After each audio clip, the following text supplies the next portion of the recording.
bom! Hoje nós vamos falar do capítulo 24 do Evangelho segundo o Espiritismo. Na verdade, nós começamos a falar nesse capítulo já na semana passada, que é o capítulo que fala sobre não coloqueis a candeia sob o alqueire.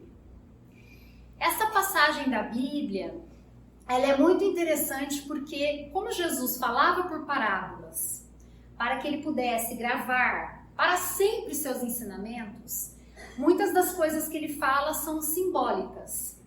De fato, 2000 anos depois, estamos ainda tentando buscar o sentido do ensinamento de Jesus. E nessa parábola, nós precisamos lembrar que o que ele quer dizer, ele trata de conhecimento. O que conhecemos, o que sabemos. Tudo que conhecemos e sabemos reflete na nossa vida, reflete em nosso espírito.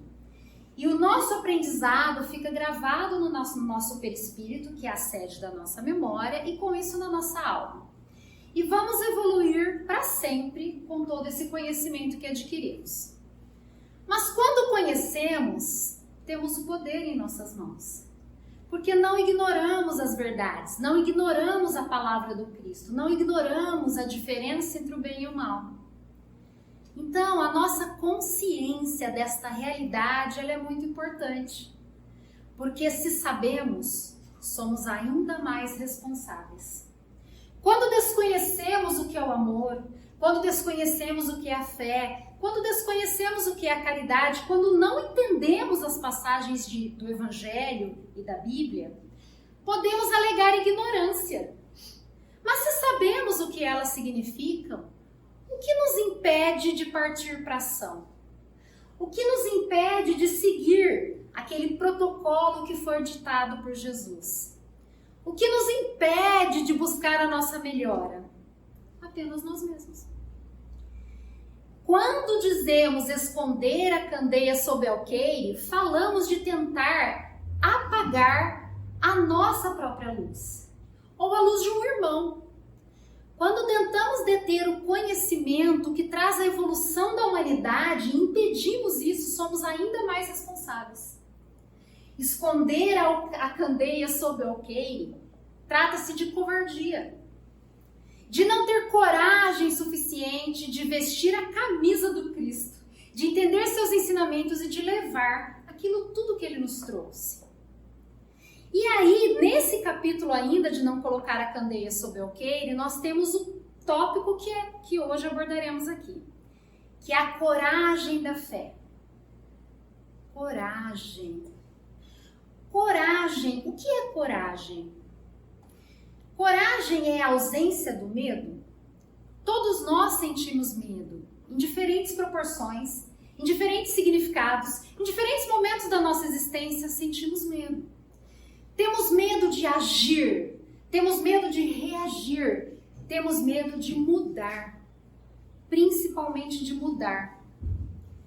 A mudança causa em nós um grande desconforto, porque precisamos nos mover, agir. E não apenas nos mover, precisamos principalmente entender o que precisamos mudar. E temos vergonha. Não sabemos disso, mas temos vergonha de mudar aquilo que somos, porque sabemos que muitas vezes cometemos erros. E na nossa cabeça cometemos erros que às vezes são muito culpáveis, que nos fazem sempre ser pessoas menores e queremos ser pessoas maiores. Queremos ser pessoas boas, porque temos a lei de Deus em nós, ela está dentro de nós, a consciência divina, que tanto já falamos em outros momentos aqui que nos encontramos.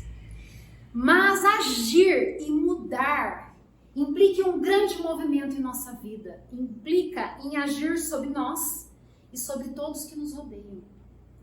Aqueles que convivem conosco, que partilham conosco desta experiência e que partilharam conosco experiências pretéritas das quais não nos lembramos, mas que temos gravadas em nós, porque foi com elas que aprendemos. Como então podemos mudar? Como fazer para não sentir vergonha? A vergonha é algo que significa ultrajar a honra. Ter vergonha é isso. ultraje a honra. Por isso temos vergonha. Temos vergonha de fazer papel de bobo perante os outros. Às vezes não nos soltamos, não somos livres, não nos sentimos felizes porque causamos incômodo nos outros. Já se sentiram assim? Ah, mas eu vou fazer esse movimento, eu vou ter essa ação, todo mundo está olhando, o que vão pensar de mim? A vergonha. Mas nesta passagem bíblica estamos falando de coragem da fé. E será que temos fé? O que será que é fé? Vamos pensar sobre isso. Fé. A verdadeira fé. Ah, eu tenho fé. Ouvimos muitas pessoas falarem isso. Eu tenho fé. Será que tem mesmo? Fé não é a crença. Não é crer em Deus. Não é acreditar que Jesus realmente passou pela terra. Porque isso é histórico. Isso foi provado. Ok. Então não é fé. Ah, eu creio em Deus. O que isso significa? Crer em Deus significa realmente ter fé. Quando temos fé, temos certeza. A certeza que nos guia o caminho, que não nos faz desviar. Fé é a certeza absoluta de que tudo vai dar certo. E não é tudo vai dar certo por dar. Não é quando alguém chega e te diz assim, não, fique tranquilo, está tudo bem. Muitas vezes as pessoas falam que está tudo bem, mas o está tudo bem é simplesmente uma forma de consolo, está tudo bem. E talvez a pessoa nem acredite nisso. Fé é muito mais do que isso. Quem de nós tem fé? Vamos nos examinarmos a nós mesmos, vamos refletir sobre isso. Quantas vezes sentimos medo e o medo nos impossibilitou de agir? Quantas vezes sentimos vergonha de agir? Quantas vezes exaltamos a todos que somos espíritas, que acreditamos em Deus, que o espírito sobrevive à morte do corpo, que a reencarnação é uma realidade e que pouco importa o que os outros pensam, porque a minha fé é o exemplo, é tudo aquilo que eu mostro todos os dias na minha vida. A fé, a verdadeira fé cristã, a que se embasa em ensinamentos verídicos, reais, que o Mestre nos exemplificou. Esta é a fé. A fé que ensina a ter coragem, a ser caridoso, a estar disponível para amparar e auxiliar sempre. Quem tem essa verdadeira fé? Podemos citar pessoas muito importantes que já passaram aqui pela Terra, das quais nos lembramos. E muitas dessas pessoas são pessoas que nós olhamos e pensamos internamente, mesmo que sem termos muita consciência, como eu gostaria de ser como ele. Podemos pensar em pessoas com fé inabaláveis, que acima de qualquer coisa fizeram coisas na humanidade que mudaram o rumo da humanidade. Mudaram a forma como as pessoas enxergam a vida, mudaram o mundo verdadeiramente. Vamos começar pensando em Pedro, São Pedro, apóstolo de Jesus, que fundou a Igreja do Caminho, que depois foi chamada de cristianismo, em meio à desordem do Império Romano. No meio daquele povo sem fé, desesperado, Pedro, um espírito extremamente iluminado, cheio de luz. Um espírito que foi escolhido por Jesus para o acompanhar aqui em sua missão pela terra, além dos outros apóstolos. Pedro tinha fé. Porém, até Pedro titubeou em sua fé, quando negou Jesus 3 vezes. Pedro sentiu medo. E o medo que Pedro sentiu tomou conta dele. Quando ele viu que Jesus foi crucificado, ele e todos os outros apóstolos sentiram medo e se esconderam, porque ainda não estavam até aquele momento preparados, eles ainda não tinham a coragem da fé. Eles precisavam ainda amadurecer isso, ter algumas experiências. Até aquele momento eles estavam sendo guiados por Jesus e aí o mestre de repente faltou. E o pior, ele não apenas faltou, mas os apóstolos esperavam que Jesus fosse ovacionado. considerado o rei dos judeus, que ele tivesse o desencarne que ele merecia, porque ele era Jesus. E esperamos por isso também. Muitos espíritas esperam por isso. Porque durante toda a encarnação são espíritas, vêm à casa espírita, se comportam como espíritas, mas aí ficam esperando grandes louros quando chegam no mundo espiritual. E a fé, a única coisa que ela nos traz é mais trabalho. Porque é o trabalho árduo que nos ajuda a evoluir e ajudar a evolução da humanidade. Trabalho, fé e trabalho estão juntas. Mas não é aquela fé egoísta que se preocupa consigo própria, é a fé que olha pelos outros. É a fé que clareia o caminho, que identifica necessitados, que nos mostra o que devemos fazer para sermos melhores a cada dia. Melhores amanhã do que fomos hoje, e melhores depois de amanhã e depois e depois. Muitas pessoas que viveram na Terra fizeram um testemunho de fé. Podemos citar, por exemplo, nomes conhecidos como Madre Teresa de Calcutá. Ela demonstrou a fé que tinha. Podemos citar exemplos maravilhosos como Chico Xavier.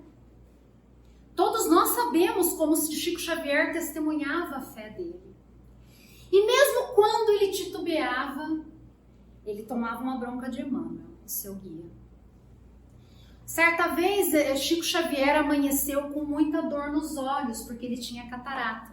Ele tinha os olhos muito doentes.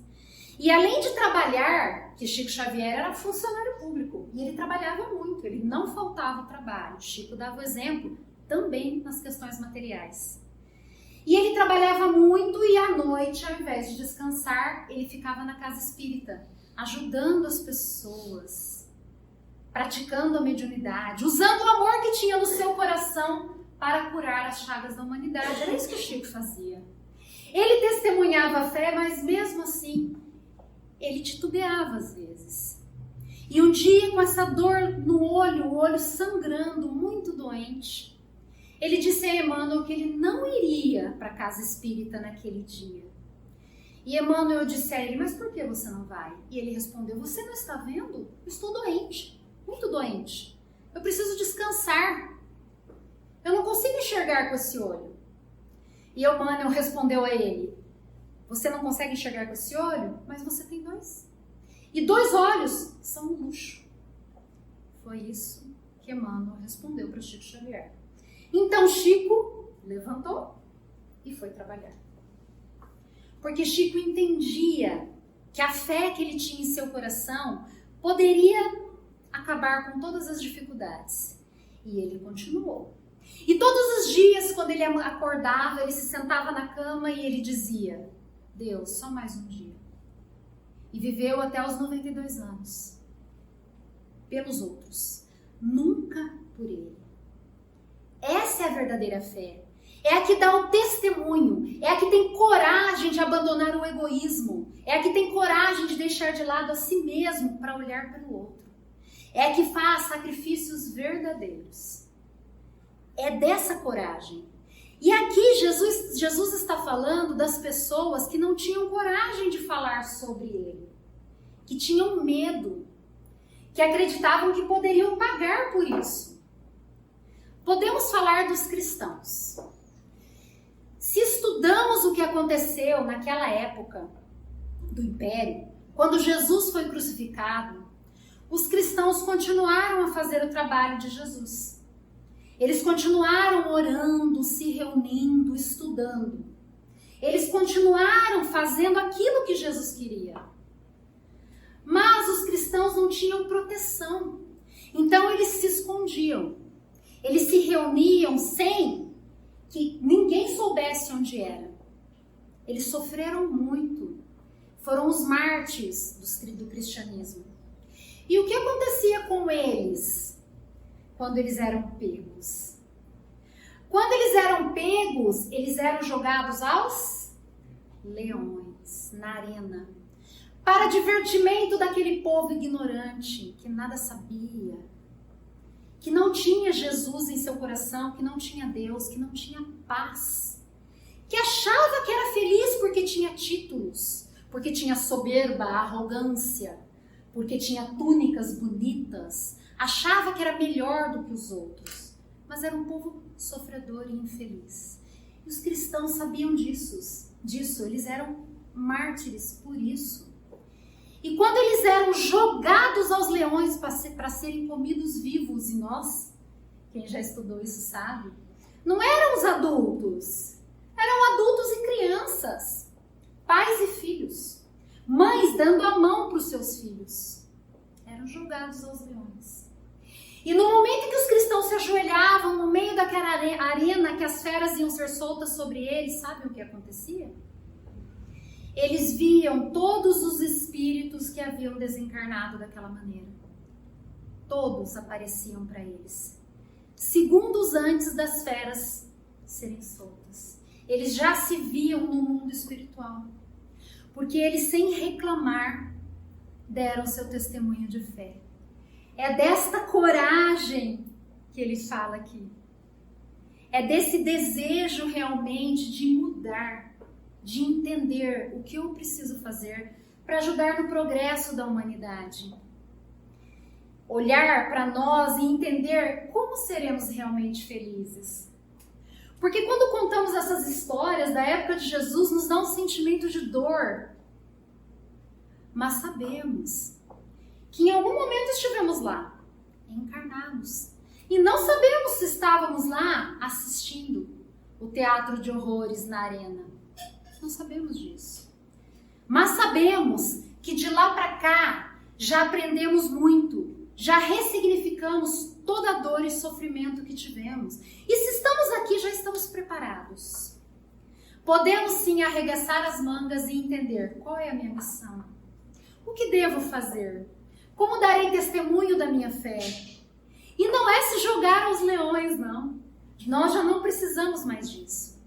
Agora é realmente ter coragem de mudar quem somos e ter coragem de estender a mão àqueles que necessitam mais do que nós. E aí eu vou poder fazer a minha profissão de fé. Algumas religiões usam bastante essa expressão. Professemos a nossa fé. O que é professar a fé? Professar a fé é uma confissão pública. É você não ter medo dos olhares depreciativos, aqueles que nos faz sentir vergonha. Porque se temos certeza, não é mais fé que a gente vai falar, agora é a certeza. Não temos o que temer. E então, no momento em que eu tiver essa certeza e que ela for real, isso é uma conquista. Não é, vou sair daqui, a Nicele falou que eu tenho que ter certeza, então agora eu tenho certeza. Não é simples assim. É dia a dia exercitar isso. Todas as vezes que vier um pensamento de desespero, de agonia pela imprevisibilidade do futuro, pelas mudanças que a humanidade está sofrendo, pelas dores das pessoas que nos cercam, eu penso, eu tenho fé, porque Deus olha por mim. E os desígnios divinos são bons para mim. E tudo que me acontece é para minha evolução. Então, é se resignar perante Deus. E quando fizermos escolhas ruins, aceitarmos que fazemos escolhas ruins, porque ainda somos falhos e imperfeitos. Mas um dia deixaremos de ser. Eu acho que vai demorar, mas deixaremos de ser. E quando isso acontecer, eu entenderei realmente o que é fé. E essa confissão pública, ela será fácil para mim. Porque a minha alma vai cantar.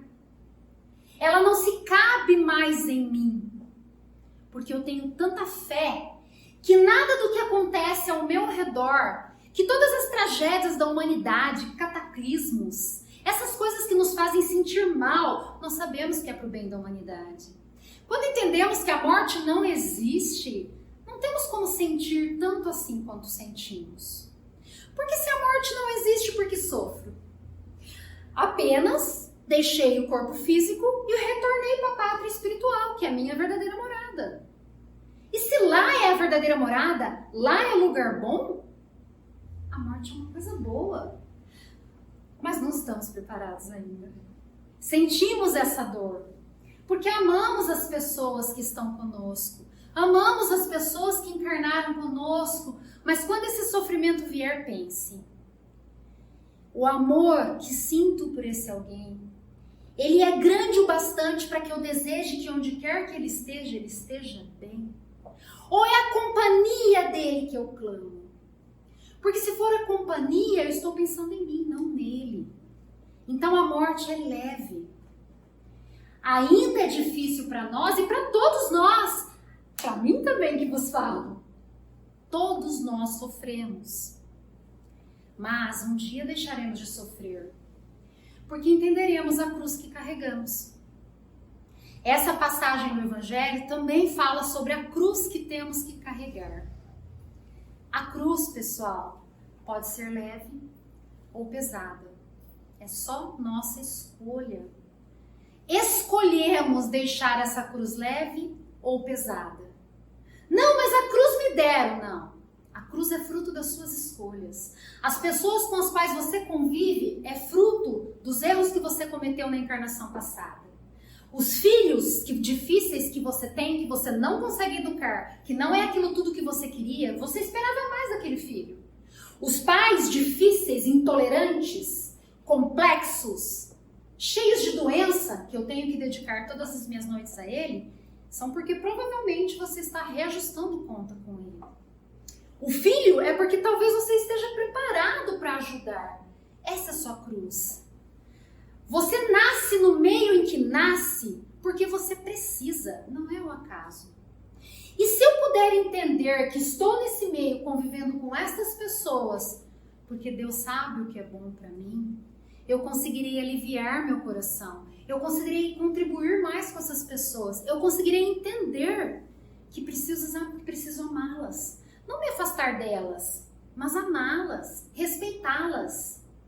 Não ter vergonha do meio em que nasci. Porque lembre, vergonha é ultrajar a honra. E nós não queremos ultrajar a honra de Jesus. Porque Jesus é magnânimo. Ele é o caminho, a verdade e a vida. Ele sabe o que ele nos ensinou. Então, se pudermos aliviar essa nossa cruz com o peso da nossa compreensão, a compreensão, o amor, realmente compreender que as pessoas que convivem conosco estão em nossas vidas para que as ajudemos, para que as amparemos. O ponto de vista muda. Quando olho para os outros e não para mim, é o ponto de vista que muda. E a fé é a certeza de que isso é passageiro. Tudo passa na vida, não é assim que dizemos? Então, se tudo passa, do que tenho medo? E toda dor, todo sofrimento nos fortalece, porque aprendemos com ela. A terra é um hospital-escola. Sofremos com doenças, passamos por dificuldades para aprendermos. E todos os obstáculos do caminho, eles serão meras pedras que teremos que contornar, porque temos fé. E Jesus é o guia e o modelo. Jesus nos amou de uma forma que não conseguimos compreender ainda. Nós compreenderemos. E quando formos capazes, teremos aquela serenidade que incomoda. Pensem, quantas pessoas serenas incomodam os outros? Quantas pessoas que reagem pacificamente, que não aceitam a violência, que não aceitam o julgamento exagerado, são condenadas pelos outros. Porque a pessoa serena, a pessoa que se mantém tranquila, ela realmente entende o que é a paz, o que é o amor. Porque ela sabe que todos nós cometemos erros, todos nós somos imperfeitos. Então, por que eu julgo o outro? Se o teu olho é motivo de escândalo, arranca. Foi o que Jesus disse. Arrancar o olho é. Porque se tenho conhecimento, se tenho sabedoria, se sei que o meu irmão comete erros porque ele é falho e talvez ele não tenha aprendido o que eu já aprendi, e se eu não aproveito o que eu sei para ajudá-lo e fico julgando, arranco o olho. Porque eu vou responder por isso. As nossas ações são como se fosse uma colheita daquilo que nós fazemos. Nós vamos colher todas elas. E ao desencarnarmos, olharemos para a nossa vida e pensaremos: o que eu fiz de bom e o que eu fiz de mal. E se eu tiver fé, eu poderia aliviar essa dor, essa dificuldade que sinto.